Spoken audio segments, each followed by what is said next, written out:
Martin Scorsese is on board in a very small role for you know the reason why. He's a consultant as well.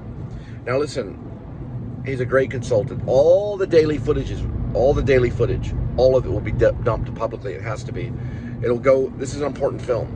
It'll be dumped publicly on YouTube. Your good takes and your bad takes, it all surf on YouTube. People will watch it. They'll watch those 30,000 views, or sometimes Jeremy Davies ones will probably get a few hundred, because not a lot of people know who Jeremy Davies is anymore. They may even get thousands. They could get millions. You don't know. We'll be dumping the footage constantly. So at the end of the night, there could be 3 or 4 great long takes of something. And then that footage would be dumped pretty much on my channel. And it would just, and then there'd be another footage that would be dumped. It could be like 20 or 30. Look at my footage now, how it's dumped. That's the saved data. That is simply just downloaded off of Foxfire, which is how you can download using YouTube. If you use Foxfire, download it onto the computer, color coded. That'll do some of the color code. It'll dilute it. What it does is it compresses the file. All files that go up on YouTube compress by 1 second. So if you do a 10-second file, it's going to go up as probably either 9 or 11 seconds. I guess 11 seconds. It'll go up 1 second more. It compresses it so it's a little bit longer. So if you do a 20-second take, that would go up as 21. That's confusing for the editor.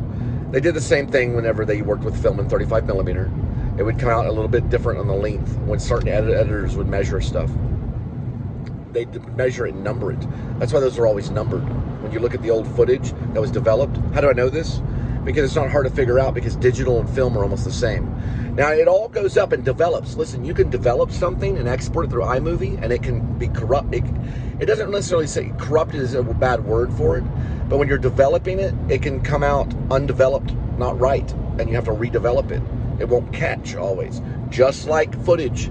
Ask Martin Scorsese with Taxi Driver and everything. Ask him, not all their footage developed properly, and they couldn't color code it properly. It's the same thing with digital. It develops in a similar way through the computer. It's just this. Quentin Tarantino is going to have an argument with me. I'm telling you, it's very, very similar in the development. We don't develop with solution and all that stuff that they use at their development labs. How much of Reservoir Dogs did he develop the film by hand and put it in the solution? It's some with the machine. And they use video too, probably. Ask Harvey Keitel. He is adamant about 35 millimeter, and I appreciate that about Quentin Tarantino, but we can use digital. Now listen, will it stream? No. It'll stream only in the movie theater. Only. It'll never stream online. It'll never stream online. Not the final product. What will stream online? The dailies will be dumped on the footage. That's not the edited version. Those are going to be like, what in the world is this? Because listen, guys, you haven't ever seen what dailies really look like. Those will just stream on it. They'll watch it and go, oh, how do we put all this together? They won't put it together. The final footage will only be shown. The final film, the signature film, which I'll have final cut. Oh, we're out. We're all out if I don't get final cut. I'm the director. It will go into the movie theater only. In honoring Sean Baker's request, we will only see it in the movie theater. It'll only be seen in the movie theater. It's an experiment of today's technology. They will have to walk into the movie theater and see it. This is Gone with the Wind, without a doubt.